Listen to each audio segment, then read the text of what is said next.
Fala pessoal, estou de volta aqui na Escola do Discípulo. Quanto tempo, né, que eu não aparecia por aqui nas nossas exposições de 1 Coríntios, mas estou de volta, muito feliz.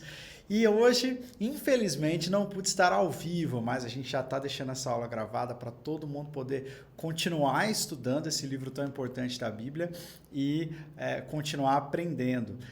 Por conta disso, a gente não vai ter no final da aula aquelas perguntas e respostas que sempre fazemos, mas você pode deixar a sua pergunta nos comentários e também na caixinha de pergunta que a gente vai abrir logo após essa aula no Instagram da Escola do Discípulo. E aí, por lá, a gente responde.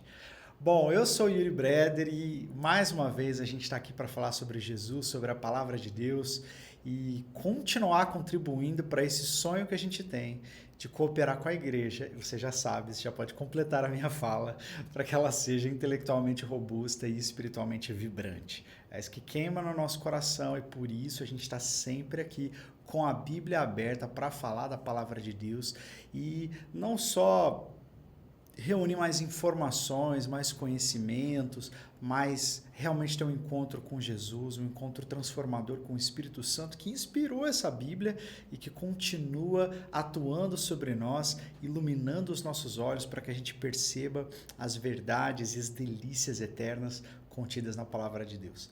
Bom, então pega a sua Bíblia, abre lá em 1 Coríntios capítulo 6, é o capítulo de hoje, pega o seu caderno, a sua caneta, fica pronto aí para anotar que tem algumas coisas muito interessantes nesse capítulo. Mas antes de tudo, se você ainda não é inscrito na Escola do Discípulo, então você pode se inscrever aí no nosso canal. A gente está muito feliz, tem muita gente nova chegando, inclusive muitos membros novos no canal. Pois é, os membros, você pode clicar no botão de Seja Membro e você assim vai poder se tornar um parceiro financeiro do canal também, sustentando essa obra para que ela continue e alcance cada vez mais gente.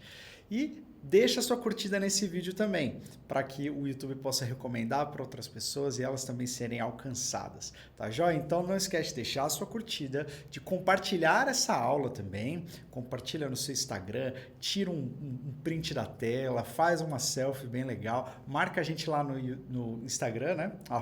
@Escola do Discípulo ou @YuriBreder44, a gente vai ter a alegria de repostar você. Ok, tudo certo? Então, antes de mais nada, vamos orar a Deus. Senhor Deus, querido Pai, nós te louvamos e te agradecemos porque o Senhor está aqui conosco nesse momento, está com cada um. E todas as vezes que nós abrimos a Tua palavra, o nosso coração se enche de expectativa, porque estamos diante da palavra inspirada pelo Senhor. E por isso, ó Deus, nossos corações se curvam e se prostram diante da Tua presença. E oramos, ó Deus, para que essas verdades tão maravilhosas, elas encontrem lugar no nosso coração. E que nessa aula a gente possa ser advertido, a gente possa aprender e, como o capítulo vai terminar dizendo, que a gente possa glorificar ao Senhor em tudo. Nós oramos, agradeço por cada pessoa que está assistindo, a sua família, a sua igreja, onde quer que esteja assistindo, em qualquer lugar do Brasil, do mundo, que a Tua presença também alcance essa pessoa, as Tuas bênçãos. Essa é a nossa oração, em nome de Jesus. Amém. Amém. É isso aí, vamos lá. Bom, este capítulo, ele trata de dois assuntos muito importantes. É lógico que daria para a gente fazer uma subdivisão além dessa que nós estamos fazendo, mas esses dois assuntos estão, de uma certa forma, mais aparentes. Em primeiro lugar, do versículo 1 ao 11, são as demandas legais na igreja. Pois é, de irmão que estava frequentando mais os tribunais do que a igreja, de tantas causas, de tanta briga que eles arrumavam, e aí então Paulo tem que chamar a atenção deles quanto a isso. E a segunda parte do capítulo, do versículo 12 ao 20, fala sobre pureza sexual. Se você se lembra das primeiras aulas, nós dissemos que a igreja de Corinto, ela tinha várias características, tinha pontos positivos e tinha pontos negativos. Alguns dos pontos negativos estão expressos aqui. Um deles é essa carnalidade, a impureza sexual que estava, de uma certa forma, sendo aceita dentro da igreja, de uma forma que nem o mundo coisas que nem no mundo aconteciam, estavam acontecendo na igreja e as pessoas estavam achando que estava tudo bem. Então Paulo vai falar sobre isso e também sobre esses problemas, essas batalhas jurídicas, né? Irmão entrando contra irmão, e não só contra irmão, contra outras pessoas, com causas na justiça, e isso era um mau testemunho. Agora, poxa vida, então quer dizer que você ter uma causa na justiça é dar mau testemunho? Você não pode processar uma pessoa, você não pode entrar com um recurso na justiça para buscar os seus direitos? Será que é isso que Paulo está falando? Bom, a gente vai olhar com mais cuidado para o que o texto diz. Vamos lá, então. Primeiro, eu quero trazer uma frase aqui do Werner de Boer, que é um dos comentaristas que a gente usa bastante. Ele diz assim: quando a palavra da cruz ela é afastada do seu seio em favor de uma sabedoria superior, lembra das aulas passadas que os coríntios se achavam muito sábios, muito conhecedores, e vocês vão ver que Paulo faz um jogo de palavras com essa sabedoria aí. Quando a palavra cruz é afastada do seu seio em favor de uma sabedoria superior, quando alguém como Paulo é desprezado em comparação com mestres mais grandiosos, então se permite que a igreja seja dilacerada por facções ciumentas. É simplesmente uma consequência natural de uma igreja tão fragmentada, tão facciosa, tão ciumenta, tão orgulhosa, tão cheias de pessoas que eram altivas, que essas demandas, essas brigas, elas extrapolassem para outros ambientes, né? Assim como Jesus fala que a nossa boca fala daquilo que o nosso coração está cheio, a gente vê isso acontecendo aqui, no sentido de aquilo que estava dentro do coração dos irmãos coríntios estava extravasando, não é? E uma vez que eles eram tão facciosos, isso obviamente ia extrapolar para outras áreas. Vamos ler então o versículo 1 ao 3. O texto bíblico diz assim: se alguém de vocês tem queixa contra outro irmão, como ousa apresentar a causa para ser julgada pelos ímpios, em vez de levá-la aos santos? Vocês não sabem que os santos, e aqui os santos são os crentes, tá? As pessoas da igreja. Vocês não sabem que os santos hão de julgar o mundo? Se vocês hão de julgar o mundo, acaso não são capazes de julgar as causas de menor importância? Vocês não sabem que haveremos de julgar os anjos, quanto mais as coisas dessa vida? Então, Paulo, é óbvio que ele está seguindo o fluxo natural do pensamento do capítulo 5. E você já aprendeu aqui na Escola do Discípulo que você não começa a ler um capítulo do nada, você precisa saber o contexto. Então, para você entender exatamente o tom dessa fala de Paulo, é importante você assistir a aula que passou de 1 Coríntios capítulo 5. Mas ele começa dizendo, olha, se alguém de vocês tem uma causa contra outro irmão, tem um problema, tem uma situação para resolver, por que vocês estão levando essa causa para os juízes ímpios que não conhecem a Deus julgarem essas causas? Será que não existe ninguém entre vocês, entre os santos, alguém que seja sábio para mediar esse conflito? Então, em primeiro lugar, eu acredito que Paulo, ele entende, ele compreende que existem alguns conflitos que são legítimos, né? Mas o que estava acontecendo aqui era uma exacerbação. Tenha isso em mente, porque se você não entender a realidade que era essa igreja aqui, você vai achar que Paulo está falando contra a justiça ou contra o direito, contra os magistrados. E não é esse o caso. Ele está falando contra o mau testemunho, que estava acontecendo tanto que as pessoas de fora da igreja já estavam numa posição de ter uma compreensão totalmente errada do evangelho e dos cristãos, porque eles brigavam muito, estavam toda hora no tribunal, e estavam toda hora brigando, querendo o seu próprio direito, querendo, não é, afirmar-se em detrimento dos outros. Então é disso que Paulo está falando aqui, desse excesso, tá bom? E aqui tem uma expressão que é importante. Ele diz assim: vocês vão de julgar o mundo, vocês vão julgar os anjos. Do que ele está falando? Paulo está falando de escatologia, ele está falando do fim dos tempos, quando nós estivermos com Cristo, e Cristo julgará as nações, né? Cristo vai julgar o mundo, e nós, não é que nós vamos julgar as pessoas, né? Nós vamos determinar o destino delas, mas é simplesmente essa relação. Se a igreja é o corpo de Cristo, Cristo é a cabeça da igreja, Cristo julgará o mundo, e os anjos nós estaremos com ele.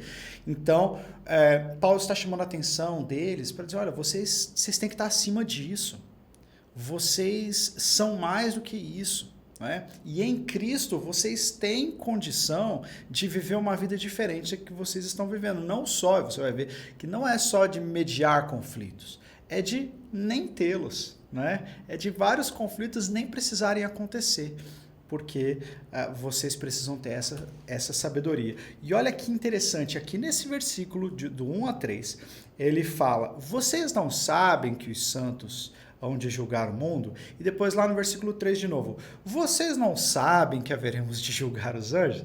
Anota aí no seu caderno quantas vezes vai aparecer essa expressão vocês não sabem. Por quê? E eu já vou dar o spoiler agora, por que Paulo fala tanto isso? Porque a questão para os coríntios era a sabedoria. Eles se achavam muito, achavam que conheciam, que tinham sabedoria, que tinham conhecimento, que estavam por cima da carne seca, né? E aí Paulo começa a mostrar para eles, de uma certa forma até irônica, que vocês não são sábios, né, pra caramba, assim, mas vocês não sabem de coisas tão básicas, vocês não sabem disso, vocês não sabem daquilo.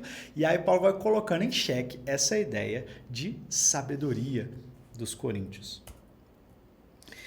Versículo 4 a 6, ele diz: portanto, se vocês têm questões relativas às coisas dessa vida, designem para juízes os que são da igreja, mesmo que sejam os menos importantes.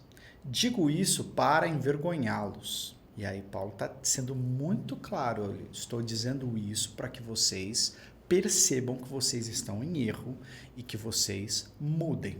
Isso é maravilhoso na palavra de Deus. A palavra de Deus ela é muito clara com relação aos seus propósitos e às suas expectativas. Tem muitas vezes que a gente está lendo, inclusive eu quando estava lendo esse texto, passei a minha vida em xeque e comecei a pensar, porque às vezes a gente tem esse encontro com a palavra de Deus justamente para produzir contrição, para produzir não uma vergonha no sentido de culpa, mas de falar assim: olha, será que você não está caindo nisso? Olha, digo isso para envergonhá-los. Acaso não há entre vocês alguém suficientemente sábio para julgar uma causa entre irmãos? Mas ao invés disso, um irmão vai ao tribunal contra outro irmão, e isso diante de descrentes. Continuando. O fato de haver litígios entre vocês já significa uma completa derrota. Por que não preferem sofrer a injustiça? Por que não preferem sofrer o prejuízo? Em vez disso, vocês mesmos causam injustiças e prejuízos, e isso contra irmãos. Então, o que Paulo traz para nós aqui? Novamente ele fala: olha, se alguém tem alguma causa, aí se vocês estão discutindo, será que vocês não podem resolver isso amigavelmente? Não pode ter alguém da igreja que medie esse conflito? Aí ele está chamando a atenção de alguns líderes da igreja de Corinto. Porque, se você voltar lá nas primeiras aulas, você vai lembrar que havia alguns líderes que gostavam desse espírito faccioso. Lembra? Quando Paulo fala assim: veja cada um como constrói. É porque tinham líderes que realmente não se colocavam nessa posição de conciliação. Eles entravam no joguinho, eles entravam na facção, na dissensão, na separação.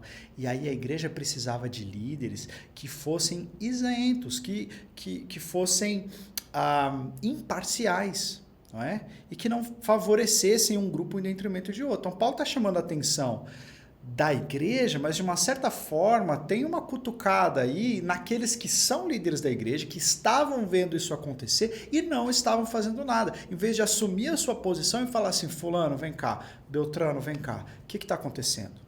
O que a palavra de Deus nos diz sobre isso? Não, eles estavam se esquecendo completamente do que a palavra de Deus ensina e indo para que a justiça secular, digamos assim, né, ou para que os juízes do mundo julgassem as causas entre os irmãos de acordo com as suas próprias leis e não de acordo com o nosso código de ética, digamos assim, que é o Sermão do Monte.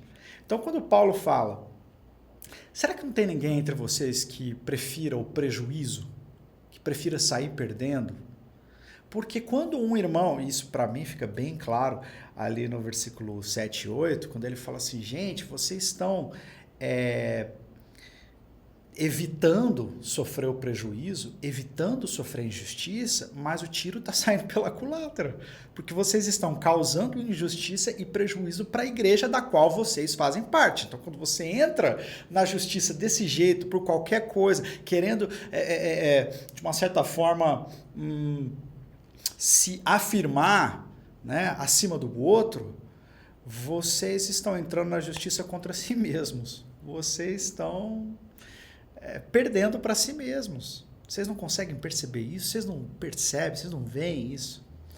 Então, quando Jesus fala, né, para nós lá no Sermão do Monte, olha, se alguém te pedir uma capa, ou se alguém te pedir a tua túnica, dá para ele também a capa. Se alguém pedir para você caminhar uma milha, caminha com ele 2. Se alguém te der um tapa numa face, vira outra. Jesus, né? Ele está estabelecendo a ética do reino de Deus. É diferente da ética desse mundo. Eu me lembro de uma vez que a gente tinha um carro que era um Monza e havia um irmão da igreja, irmão cristão, eu acho que ele não era da nossa igreja, ele era daqui da cidade. E nós íamos vender esse carro, esse irmão trabalhava com isso, ele tinha uma garagem, né? E aí ele falou, não, pastor, falou meu pai, né? Não, deixa que a gente leva o carro lá e tal, vai vender e tudo. Esse irmão vendeu o carro, só que ele teve alguns contratempos financeiros, alguns prejuízos financeiros em outras áreas, e ele ficou muito constrangido porque ele não pôde repassar o dinheiro da venda, ou seja, a gente vendeu o carro e nunca viu o dinheiro da compra. E você pode imaginar que isso para uma família de 5 pessoas é algo importante, era o único carro que a gente tinha.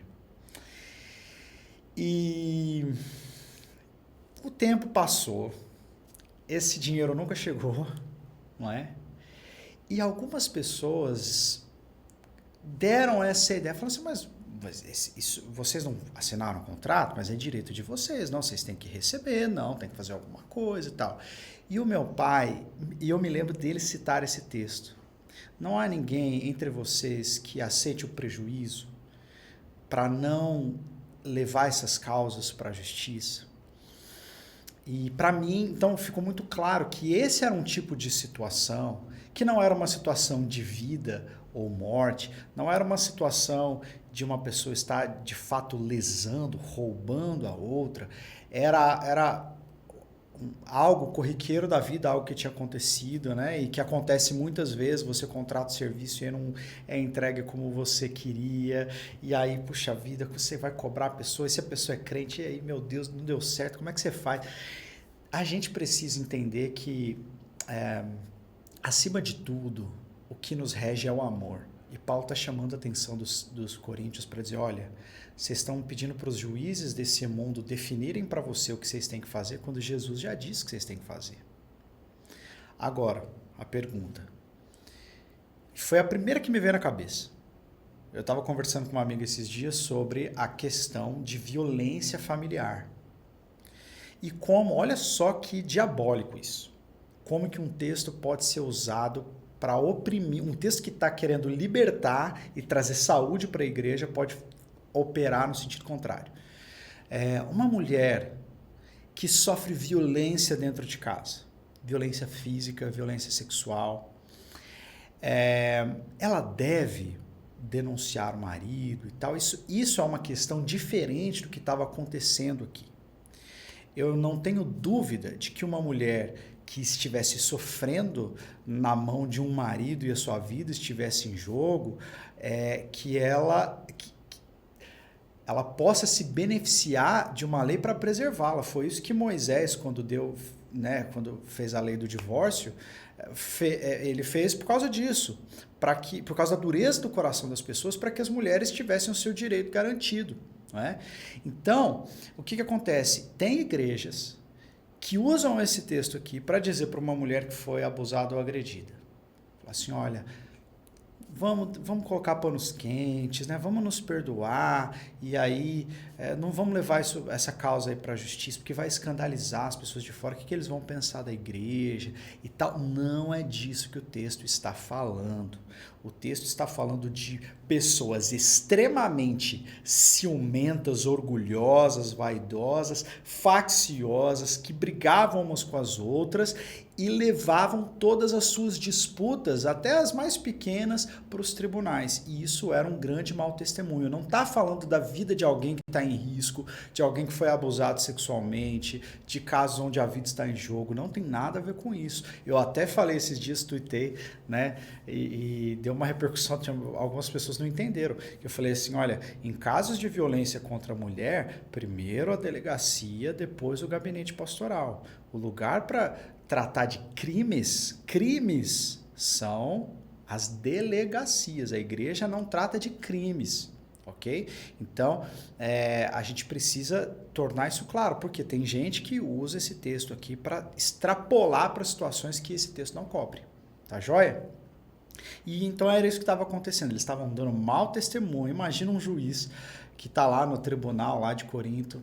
Eu nem sei como que eram os tribunais daquela época, mas estou imaginando aqui, né, um fórum, e lá no fórum de Corinto estava lá o juiz e todo dia as mesmas pessoas apareciam lá brigando, discutindo. E os caras, os crentes chegaram. O que foi agora? Um quebrou a janela do outro, um fez isso aqui. Entendeu? E aí era esse tipo de coisa que estava acontecendo. E isso estava rachando ainda mais, não é, a igreja. Olha o que o Kistemaker diz. Na verdade, onde quer que ocorram processos judiciais com frequência, ou então onde as partes se mostram obstinadas entre si no tratamento da questão com o máximo rigor da lei, fica perfeitamente óbvio que elas têm a mente exageradamente inflamada por desejos errados e gananciosos e que não estão preparados para a calma mental e para suportar as injúrias de acordo com os mandamentos de Cristo. Na verdade, eu coloquei aqui a fonte do Kistemaker, mas é um apude, né? Ele está citando uma fala de Calvino. Calvino estudou em 2 universidades, né, de direito na França, então ele conhecia bem as leis e ele fala, olha só, eu coloquei essa fala aqui de Calvino porque eu acho que ele faz a diferenciação que a gente precisa. Ele diz, onde quer que ocorram processos judiciais com frequência, ou onde as partes se mostram obstinadas entre si, no tratamento da questão com o máximo rigor da lei, onde aquela pessoa fala assim, tudo que eu puder tirar do outro eu vou tirar. Não tem acordo. É esse tipo de postura, ok? Que Paulo está vendo ali entre os coríntios, né? E aí ele continua no versículo 9 e 10, já finalizando essa parte. Vocês não sabem que os perversos não herdarão o reino de Deus? Não se deixem enganar, nem imorais, nem idólatras, nem adúlteros, nem homossexuais, passivos ou ativos. Eu estou lendo na NVI, tá bom, gente? Quando falo nesse texto é bom citar. Nem ladrões, nem avarentos, nem alcoólatras, nem caluniadores e nem trapaceiros herdarão o reino de Deus. Por que que Paulo coloca isso aqui nesse lugar? Alguns comentaristas estão dizendo que ele usa uma forma, essa sequência de pecados, né, ou de pecadores que não herdarão o reino dos céus, aparece também em Romanos, aparece em outros textos. Mas Paulo coloca isso aqui dessa forma e as 2 últimas palavras parecem ser mais especificamente dirigidas aos coríntios. Por quê? É como se Paulo estivesse dizendo assim, gente, vocês sabem que não vai herdar o reino do céu os perversos. E o povo fala, amém! nem os imorais, amém, nem os idólatras. E para todos esses pecados o pessoal diz amém. E aí ele termina dizendo, nem caluniadores e nem trapaceiros. Porque quando vocês vão para o tribunal uns contra os outros, é isso que está acontecendo. Vocês estão caluniando, vocês estão trapaceando, vocês estão tentando tirar vantagem uns dos outros. Porque quando a gente vê aqui essa lista de pecados, a maioria deles são de pecados contra Deus, mas os caluniadores, os trapaceiros, é de pecado contra o outro. Né? A gente calunia o outro, a gente trapassa contra o outro, para tirar vantagem em cima do outro. Então, Paulo coloca essa lista para dizer assim, olha, vocês que estão perdendo a mão aí, inventando causa, colocando o outro na justiça, trapaçando, inventando causa, forjando testemunho, vocês que estão querendo se sobressair né, sobre o outro aí, vocês estão nessa lista, tá? Então, cuidado aí com essa prática que vocês estão tendo. Então, é muito interessante. Ele diz, versículo 11 e 12, assim foram alguns de vocês. Então, chega de trapacear, chega de caluniar, chega de ser imoral. Vocês já foram assim, vocês não são mais.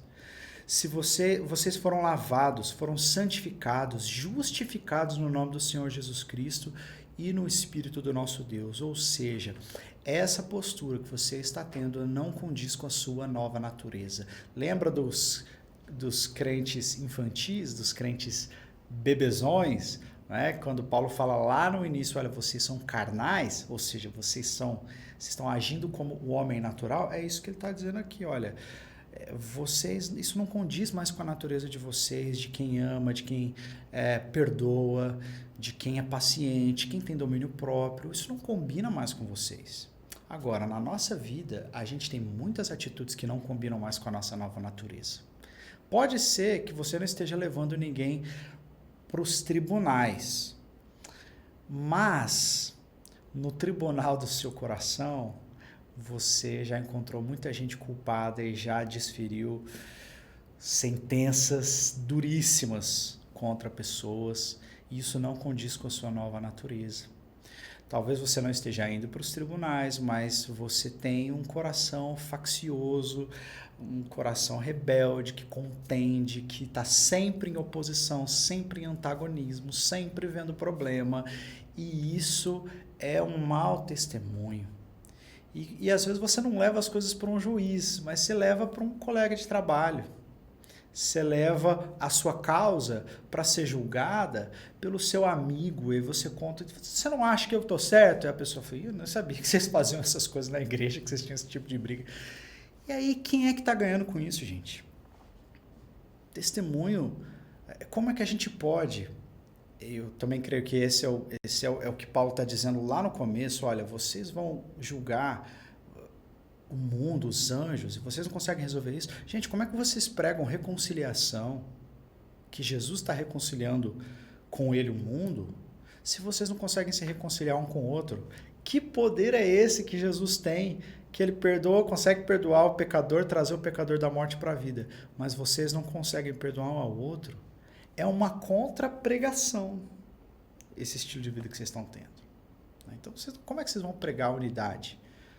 Como é que vocês vão falar do amor se vocês não estão amando uns aos outros, preferindo uns aos outros? Então, essa é uma questão que fala profundamente ao nosso coração, que nós devemos agir de acordo com a nossa nova natureza, com a nossa nova identidade.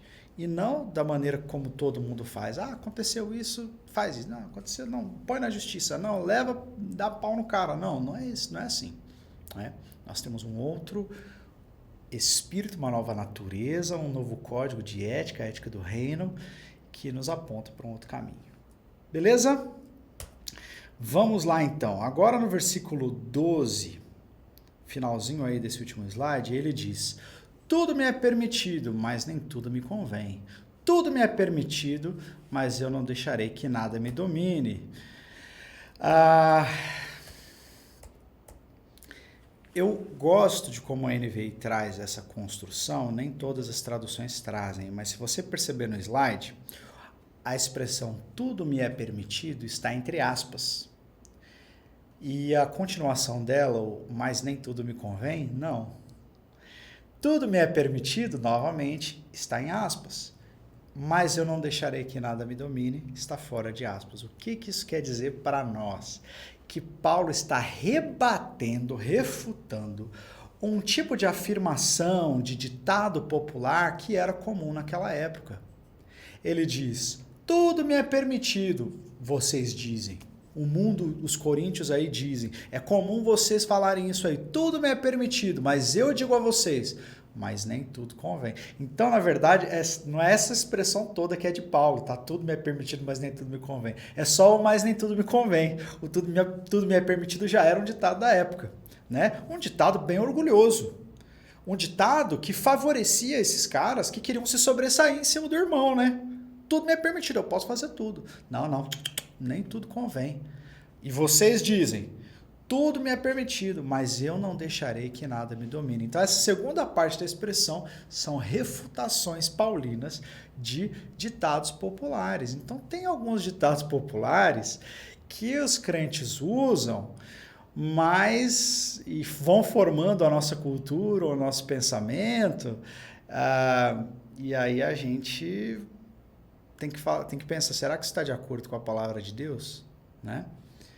Agora eu vou deixar para vocês colocarem nos comentários olha que legal, algum ditado popular, que é ditado popular, é sabedoria popular, entre aspas, mas se Paulo ouvisse, ele ia dizer, mas não é bem assim.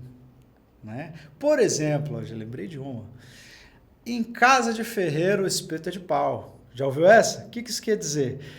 E é um ditado que fala da hipocrisia nossa de cada dia, não é? Que na casa do ferreiro, o espeto que poderia ser de ferro não é de ferro, é de pau. Por quê? Porque às vezes as pessoas são assim, a pessoa fala, mas na casa dela mesmo, na vida dela, ela não pratica. E tem gente que usa isso para falar da hipocrisia dos cristãos. Ah, o pastor é assim mesmo, falando esses líderes aí, porque casa de ferreiro, espeto é de pau. Fala de família, mas a família dele... Não, mas não é assim entre nós. A gente não naturaliza ou normaliza a hipocrisia dizendo, não, é normal, todo mundo é assim. Não, negativo. Isso não deve ser assim entre nós. Ok? Então, eu acho que é isso aí que está acontecendo.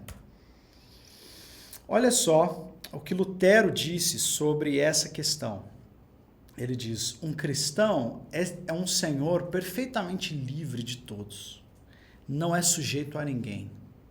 Um cristão é um servo perfeitamente obrigado a todos, sujeito a todos. Ou seja, você como cristão, ao mesmo tempo, você é livre.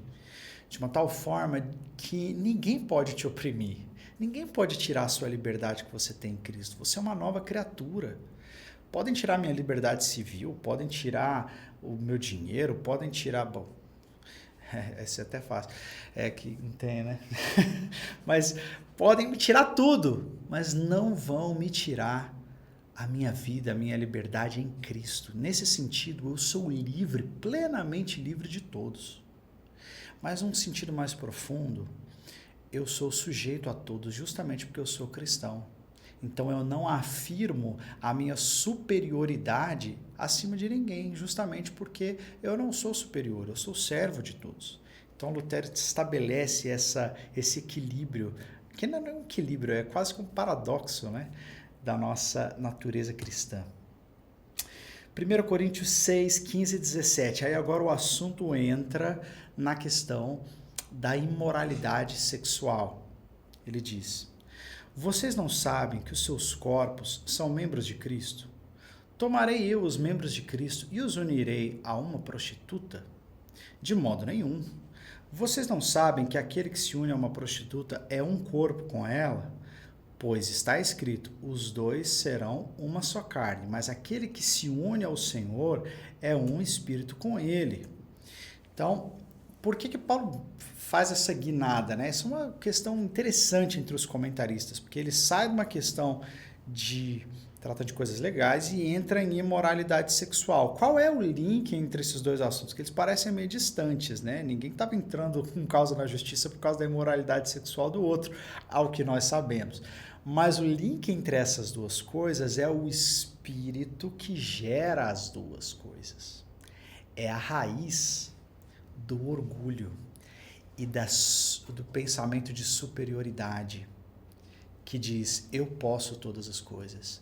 Um coração que diz, eu posso todas as coisas, vai dizer, eu posso colocar um irmão meu na justiça e eu posso fazer o que eu quiser com o meu corpo, porque eu posso todas as coisas. Então você percebe como que uma raiz de orgulho, de superioridade, de soberba, ela se manifesta de formas diferentes. O orgulho é muito interessante. O orgulho ele aparece quando você quer se sobressair sobre todos. Você tem um espírito altivo. Mas o orgulho também aparece quando você entra em autocomiseração. Porque ninguém me ama, porque eu sou tão ferido, eu sou tão desmerecido pelas pessoas. Isso é uma forma, muitas vezes, de orgulho, de alimentar esse sentimento caridoso consigo mesmo, como se fosse a pior coisa do mundo você ter uma pessoa que é contra você, ou que não gosta de você, ou que, enfim, como é que podem fazer isso comigo? Porque, na verdade, eu sou muito bom e fazerem isso comigo é uma grande justiça. Você vê como que é o orgulho também? Então, o orgulho, você pode tentar se sobressair ou tentar se enfiar no buraco, muitas vezes é a mesma raiz. Então, eu acho que esse é o link aqui para essas duas partes do texto. Tudo me é permitido, eu faço o que eu quiser, eu não presto contas a ninguém.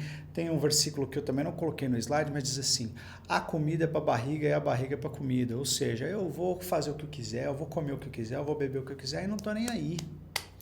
Então esse tipo de mentalidade é perigosíssima. Esse tipo de mentalidade está no ser humano. Eu ia falar que está nas igrejas hoje em dia, mas não é que está nas igrejas, né? A igreja... As pessoas estão na igreja e o sentimento está nas pessoas. E ele se manifesta muitas vezes com um espírito faccioso, se manifesta muitas vezes num espírito extremamente crítico, numa rebeldia, num espírito de desobediência, num espírito de autocomiseração, não é? Então, a gente precisa tomar muito cuidado com isso, porque às vezes a gente olha para o texto e fala, não, beleza, vou para o capítulo 7, porque eu não tenho causa na justiça contra ninguém. E também não estou deitando com prostituta, então acho que esse capítulo não tem nada para me ensinar. Não, senhor, você pode ter essa raiz de orgulho e vai se manifestar de outro jeito. Você precisa prestar atenção na raiz, no pressuposto, nesse sentimento que existe no coração do homem que dá vazão a outras coisas. Então, a imoralidade era algo muito comum para os gentios, para aqueles que não tinham encontrado Cristo, né? Lá em Corinto havia muitos, a gente já falou disso, né? Havia muitos templos, muitas prostitutas cultuais, e se deitar com uma prostituta era visto como uma coisa assim que não tinha tanta importância, não é? Não tinha tanto... Hoje acho que dentro das igrejas, isso é diferente do que era naquela época, mas lá eles estavam assim, não, é de boa. E eles estavam tratando várias coisas assim, não, é de boa, pode fazer, ninguém manda em mim, eu posso fazer o que eu quiser, isso aí tem, né, hoje.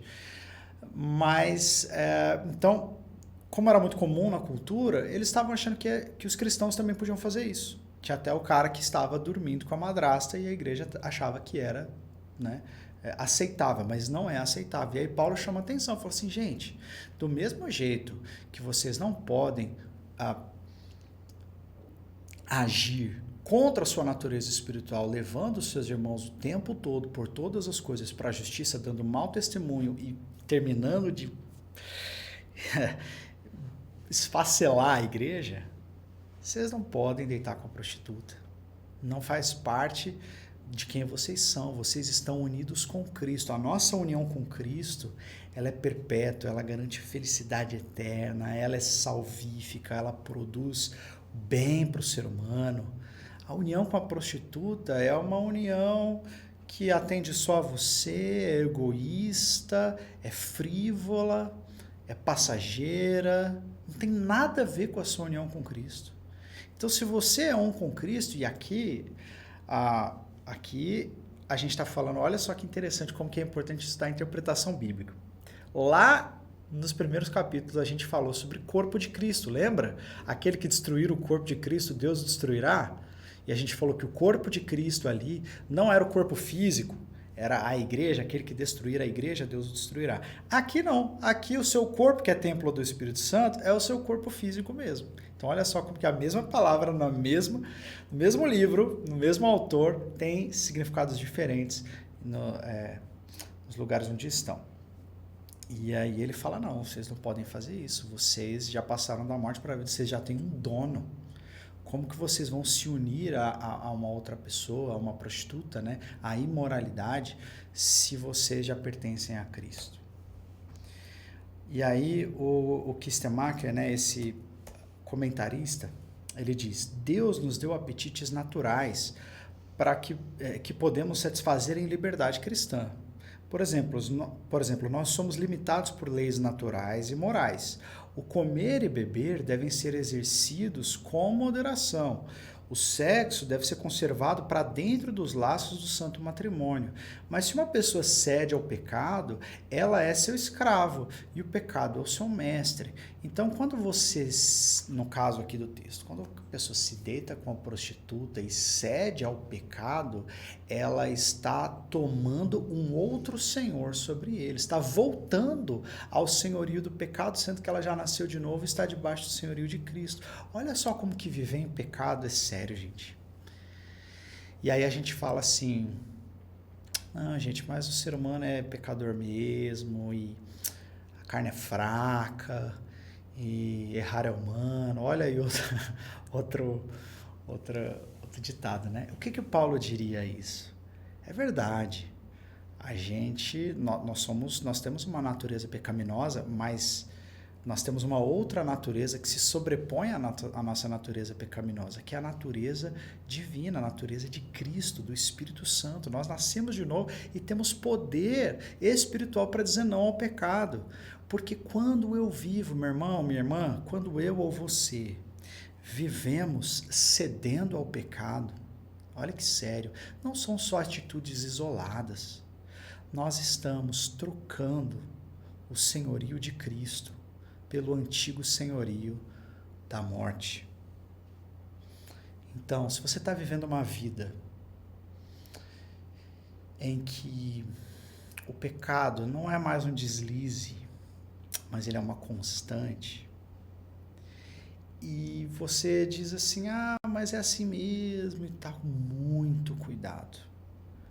Porque, mais uma vez, não é o ato só em si de se deitar com uma prostituta ou de levar um irmão para o tribunal, é o ato de você viver debaixo de um paradigma de que você pode fazer o que você quiser, que as coisas são assim mesmo e que elas não interferem na sua vida espiritual. Interferem, não existe, tem um outro comentarista que diz que não existe um pecado sexual somente sexual, ele é espiritual também, porque você está unindo o seu corpo com uma outra pessoa, e quando você se entrega, você está trocando o senhorio de Cristo. Então, o que é importante a gente extrair dessa aula, meus irmãos? Que nós nascemos de novo. E que essa vida de Cristo, ela transborda. E ela transborda em amor, ela transborda em perdão, ela transborda em paciência, em domínio próprio.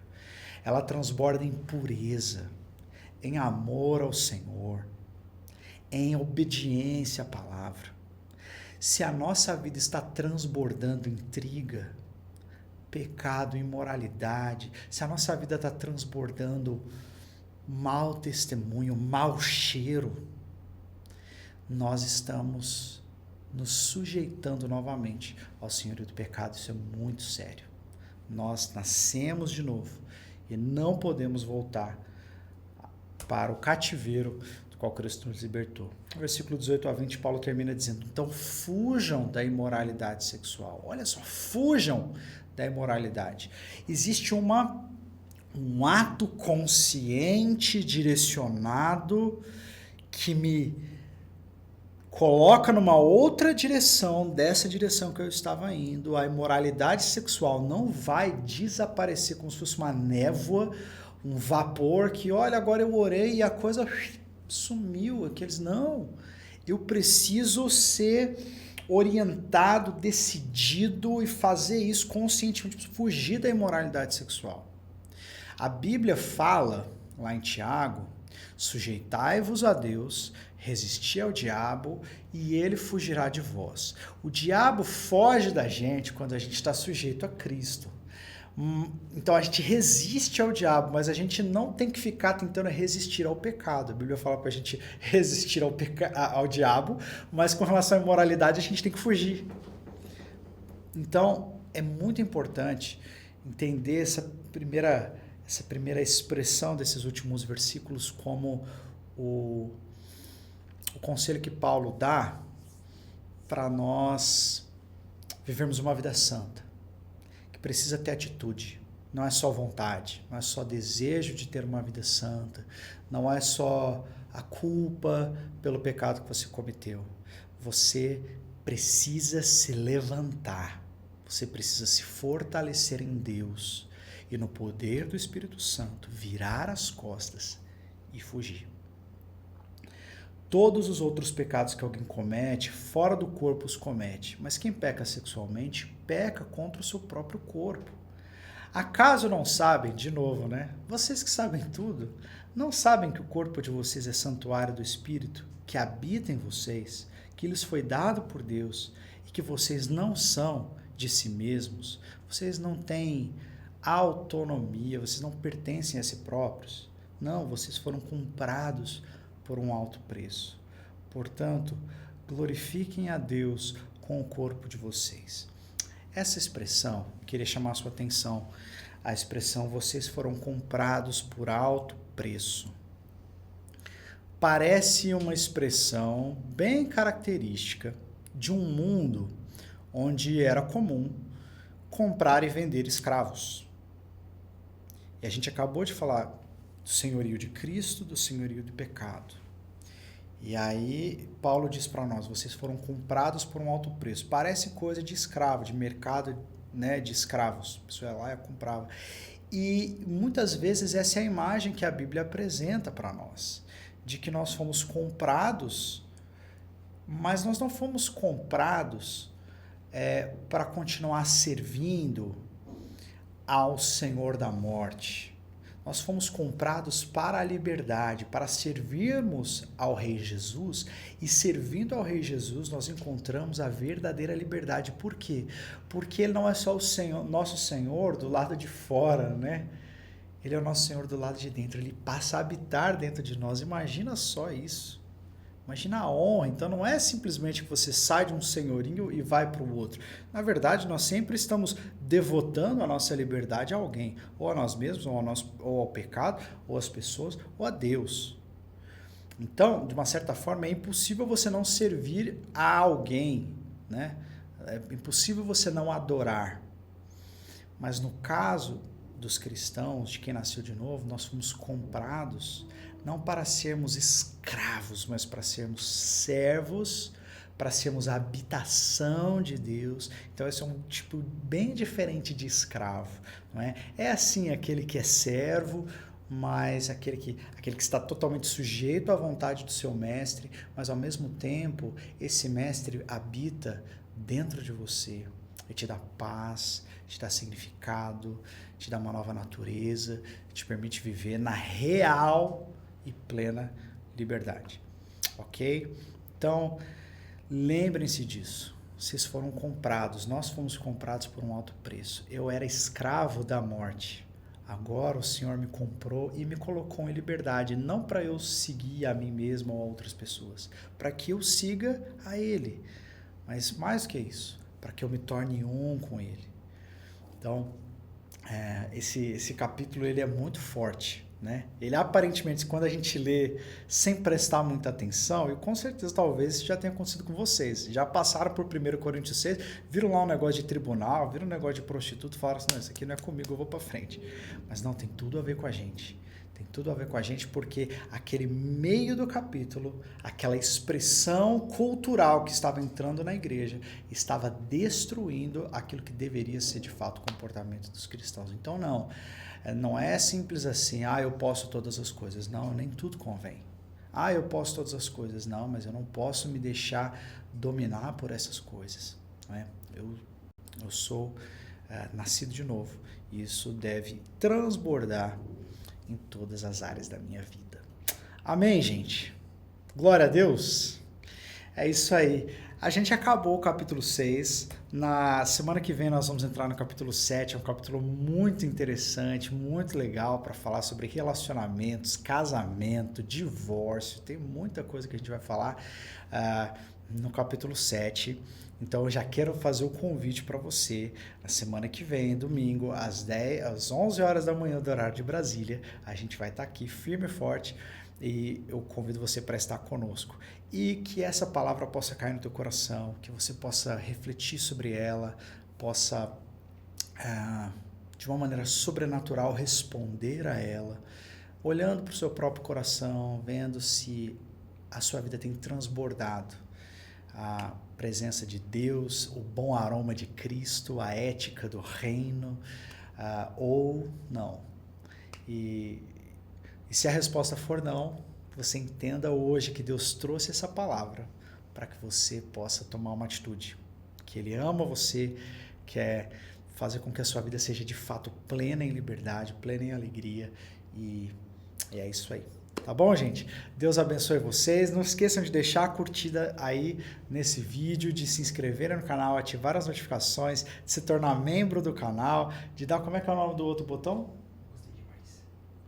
Gostei demais. Tem um botão novo no YouTube que é o Gostei Demais, que você pode clicar no vídeo e deixar uma oferta também. Se você quiser fazer isso, faça e a gente vai ficar muito grato. Tá bom? Deus abençoe vocês e até semana que vem.